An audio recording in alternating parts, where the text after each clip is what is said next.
It started like any other Tuesday night in a rundown bar by the docks, the kind of place that smelled like cheap whiskey fried fish and old regrets. Folks came there to hide from their troubles, to drown a little sorrow. And sitting quietly in the corner, sketchbook open, was a young woman named Elena Mona Carter. She wasn't there to drink. She was there to watch, to capture the grit of the city with charcoal on paper. She liked this life away from polished floors and security gates, far from her father's world back in Washington. Here she was, just Elena, an artist who minded her business. The door slammed open hard enough to rattle the glasses on the shelves. Two cops walked in uniforms, wrinkled badges flashing like weapons. Everyone in the bar knew their faces. These weren't men who came to protect and serve, they came to remind you who had the power. The bigger one, officer, but Rick Daly, looked like he'd been carved out of a brick wall and stuffed into a shirt a size too small. He grinned like a wolf that had just found prey. "All right, people," Daly barked, tapping at his baton against his palm lined up. Phones and eyes on the table. Now. Groans filled the room, but no one argued. Everyone knew the drill. Daly and his partner ran these shakedowns every few weeks. Easy money, easy control. Elena sighed, slid her driver's license onto the sticky table. She'd seen bullies before, but the way this one looked around, soaking up people's fear like it was oxygen, it turned her stomach. His eyes found her. He froze for just a beat, then that grin widened. She wasn't like the tired waitresses or the dock workers with busted hands. In her jeans and white tank with long dark hair falling loose, she stood out. Not flashy, but strong, confident. That kind of quiet presence that makes men like Daly feel the urge to break it. He strolled over, slow, deliberate, picking up her ID. "Elena Carter," he read out loud. "What's a pretty girl like you doing in a dump like this?" he was drawing. She answered evenly, though her pulse quickened. Her father had raised her to spot men like this, bullies with a badge. Daly flipped open her sketchbook, smudging charcoal with his greasy thumb. "You call this art cute, but I think you're hiding something." He jerked his chin toward an old sailor she'd been sketching. "I saw you hand him something. Looks like drugs to me. That's ridiculous." Elena shot back, heat rising in her voice. "I bought him a drink. He was telling me a story." Daly leaned close, his breath sour.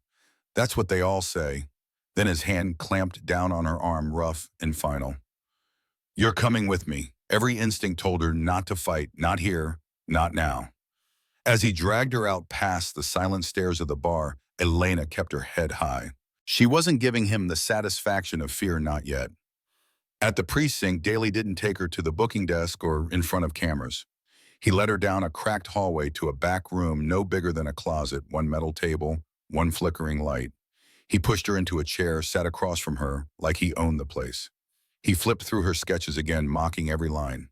"You've got a delicate hand," he said, voice dripping with suggestion. "I bet you're delicate in other ways, too." Elena locked eyes with him. "I want to call my lawyer." Daly laughed a harsh bark. "Lawyer, honey, you're in my world now. You don't make calls unless I say so." He thought he was breaking her down. But Elena had grown up around real power. Her father wasn't just any man. He was Daniel Carter, the director of the FBI. She knew the difference between authority and a coward hiding behind a badge. She noticed his trembling fingers when he lit a cigarette, the way his lies darted sideways out of his eyes. He wasn't strong, he was small. And small men make mistakes. Her hand brushed the silver pendant around her neck, a carved eagle, simple but heavy, a gift from her father. But it wasn't just jewelry. It was a hidden beacon designed by FBI techs, a lifeline only she knew about. She stayed calm, biding her time. Daly's arrogance swelled. He forged paperwork, signed her out as if released, and hauled her through the back door into the night. No cruiser, no paperwork, just his beat-up sedan waiting in the alley. He shoved her inside, knuckles digging bruises into her arm. The city lights blurred as he drove into the industrial wasteland by the harbor warehouses. Rusted cranes, forgotten streets, where no one would hear a scream. Miles away in Washington, Daniel Carter checked his watch. 1:15 a.m. Every night since she moved away, his daughter called him at midnight sharp. "Just a quick love you, Dad, all good." Tonight, nothing. He called her. Voicemail. Again. Voicemail. A cold knot formed in his stomach. 30 years of hunting monsters had taught him to trust that knot. He picked up the phone, called a field office. I need a wellness check on Elena Carter. An hour later, the call came back. She'd been arrested by Officer Rick Daly, and then nothing. The record showed she'd been released. A forged signature. No camera footage of her leaving. She had vanished. Daniel Carter's voice dropped to ice. Listen carefully. This is no longer a wellness check. This is a federal kidnapping of my daughter. Lock down the city. Tear that cop's life apart. Find her. Back in the warehouse, Daly shoved Elena onto a dirty mattress under a bare light bulb. He unbuckled his belt, voice thick with menace. This is my studio now. No one will bother us here. Her heart pounded, but her mind was steel.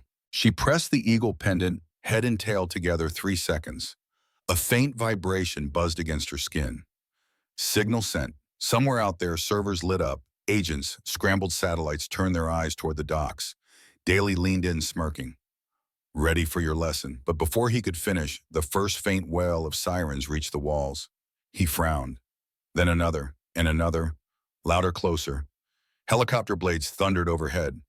Spotlights cut through the dirty windows. A voice boomed outside, deep and final.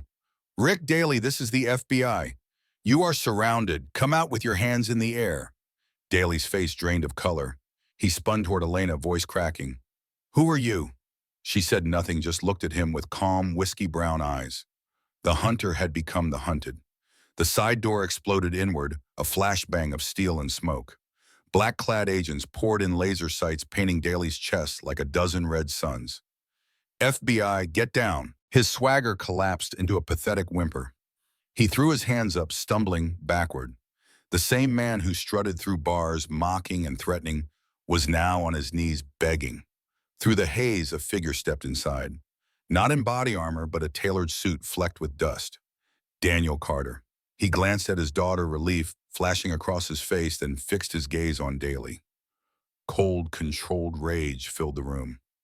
Daly stammered, No, sir. Daniel stepped closer, voice low. Do you know who I am? I am the man who commands every single agent in this room.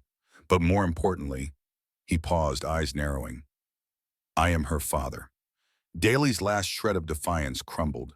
He was dragged out in chains past the daughter he'd tried to break and the father who had brought an army for her. The trial was swift. 48 years in federal prison. No parole. And when investigators dug deeper, Daly's years of corruption, abuse, even mob ties, all of it spilled into daylight. The whole precinct cracked wide open. Officers indicted chiefs, resigning a city forced to face its rot. As for Elena, she went back to her loft.